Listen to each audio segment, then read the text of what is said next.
ধর্ণা তুলে নিলেন মমতা ব্যানার্জি। উনি ভেবেছিলেন উনি বসে থাকলে জ্ঞানেশ কুমারজি তার আশা বন্ধ করবে, উনি বসে থাকলে জ্ঞানেশ কুমারজি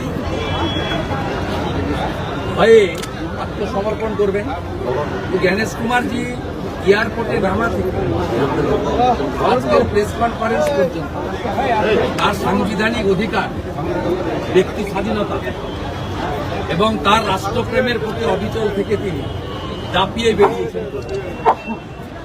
হাতি চলে হাজার, কুত্তা ভুকে হাজার।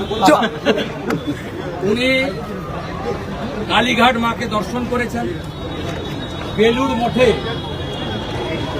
ঠাকুর রামকৃষ্ণ দেবকে পুজো করেছেন, সন্ন্যাসী মহারাজদের আশীর্বাদ নিয়েছেন। আর যাওয়ার সময় বলে গেছেন, আপনারা যখন প্রশ্ন করেছেন মহারাষ্ট্রে এক দফায় হলে পশ্চিমবঙ্গে এক দফায় হবে না কেন, খুব ইঙ্গিতপূর্ণ বক্তব্য রেখেছেন। বলেছে এটা ডিপেন্ড করে আইন শৃঙ্খলার উপর। পশ্চিমবঙ্গে যে আইন শৃঙ্খলা নেই এই কথাতে তিনি স্বীকার করেছেন। তিনি বলেছেন 100% বুথে লাইভ স্ট্রিমিং ওয়েবকাস্টিং হবে। তিনি বলেছেন যে পুলিশ আধিকারিক এবং প্রশাসনিক আধিকারিকরা নির্বাচনের কাজে যুক্ত, তারা এতটুকু অবহেলা করবেন, দলবাজি করবেন, অন্যের দ্বারা প্রভাবিত হবে, তাদের বিরুদ্ধে এমন ব্যবস্থা নেওয়া হবে যাতে তাদের সাসপেনশন ভবিষ্যতে কোনোদিনই না হয়।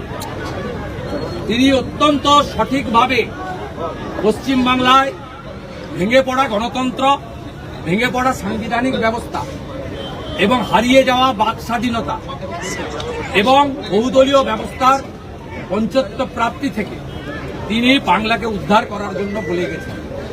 তাই উনি চলে গেছেন বৃদ্ধাঙ্গুষ্ঠ দেখিয়ে।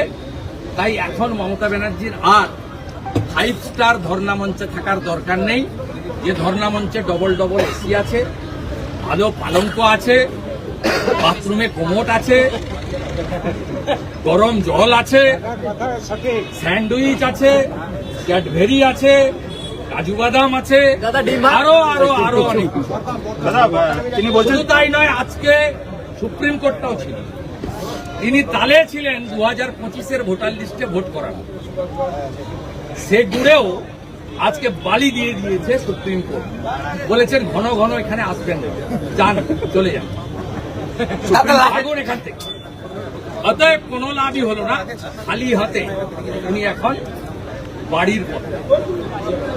চিন্তা আপনারা করবেন না, মমতা ব্যানার্জির দেশ আর নাম্বার শুধু কম্পার্টমেন্টাল বলে আমরা ডাকবো না, আমরা এরপরে আদর করে বলবো ইনি আমাদের প্রাক্তন মুখ্যমন্ত্রী, বাংলাটা সর্বনাশ করে দিয়ে গেছে, এটা আমরা বলবো। সুকান্তদা, সুপ্রিম কোর্টের নির্দেশ আমাদের দাবিকে মান্যতা দিল, অভিষেক বন্দ্যোপাধ্যায় বলেছেন ধর্ণা মঞ্চ থেকে। আমি ওনার কথা আপনারা সুপ্রিম কোর্টের লাইভ স্ট্রিমিং সবাই দেখেছেন। তিনি পরিষ্কার কথা বলেছেন যে এই অনগোয়িং প্রসেসের মধ্যে 10 লক্ষ সামথিং এখনো পর্যন্ত যারা অ্যাডজুডিকেশন ছিল তাদের ডিসপোজ আপ হয়েছে এবং সেখানে 30% মতো নাম বাদ গেছে বলে তারা সেখানে লাইভে বলছেন। তারপরে বলেছেন যে এই মুহূর্তে মাননীয় মেনকা গুরুস্বামীকে বলেছেন আপনাদের কাজ এখন ওয়েট অ্যান্ড ওয়াচ। সব অধিকাংশ পিটিশন ডিসমিস করেছে।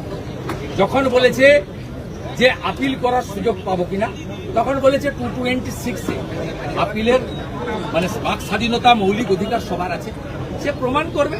আর জুডিশিয়াল অফিসারদের বিরুদ্ধে বলেছে আঙুল তুললে আমরা কিন্তু কাউকে ছাড়বো না রেয়াতি।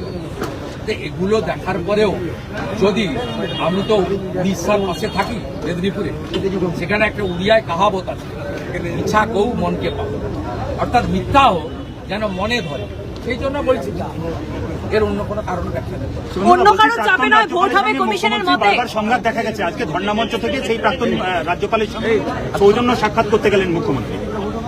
আমি এগুলো নিয়ে মন্তব্য করবো না। যার পোস্ট খুব শিক্ষাবিদ মানুষ, তিনি যেভাবেই হোক এখানে চালিয়েছেন, চেষ্টা করেছেন, তার কথা শুনেনি। বর্তমানে যিনি আসছেন তিনি মমতা ব্যানার্জিকে সংবিধানের এবিসিডিটা ভালো করে শেখাবেন। তিনি মমতা ব্যানার্জির হাত থেকে হাতে ঘুরিয়ে নেবেন। দাদা, অন্য কারোর চাপে নয়, নির্বাচন হবে কমিশনের মতেই। কড়া মন্তব্য জ্ঞানেশ কুমারের, যে অন্য কারোর চাপে নির্বাচন হবে। ভালো চলছে, আসল সমস্যা ছিল সিও অফিসে 6 বছর আরি জাপতাপ ছিল, সেই জন্য আমরা অনেক কিছু বিচার পাইনি।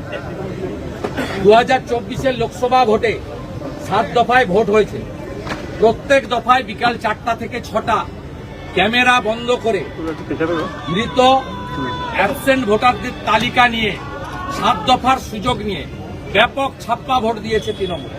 আলী জাপতাপ তার সৌজন্যে। আলী জাপতাপ যেদিন বিদায় হয়েছে সেদিনই আমরা জেনে গেছিলাম এবারে পশ্চিমবাংলায় স্বচ্ছ নির্বাচনের ক্ষেত্রে ইলেকশন কমিশন তার ক্ষমতা প্রয়োগ করবে এবং তার বাধা এবং অন্তরায় যেটা ছিল স্তাবক আলী জাপতাপ তিনি সরে যাওয়ার ফলে এই বাধাটা দূর হয়েছে। তাই গণেশ কুমারজি যেটা বলেছেন তার উপরে আমরা সম্পূর্ণ আস্থা রাখি, কিন্তু শুধু ইলেকশন কমিশন নির্ভর নির্বাচন ভারতীয় জনতা পার্টি করবে না। আমি সর্বত্র বলছি সনাতনী এবং আদিবাসীরা জোট বেঁধে যদি উদ্বাস্তু হতে না চান, পশ্চিমবঙ্গকে জামাতের হাতে না যেতে চান, সব মিটিংয়ে আওয়াজ উঠছে যা ফুফু তুই চলে যা, বাংলাদেশে চলে যা, যা খালা তুই চলে যা, বাংলাদেশে চলে যা। আমরা এটাকে বাংলাদেশ হতে দেব না। শুভেন্দুদা, বাংলাদেশ হতে যদি দিতে না চান, ধর্ম রক্ষতি রক্ষিত, দল বেঁধে সকালবেলা বেরোন, পদ্ম ফুলে ভোট দিন এবং সব বাংলাদেশি মুসলিম অনুপ্রবেশকারীকে যোগীজির কাছ থেকে বুলডোজার আনিয়ে বুলডোজারের মাথায় তুলে এপার থেকে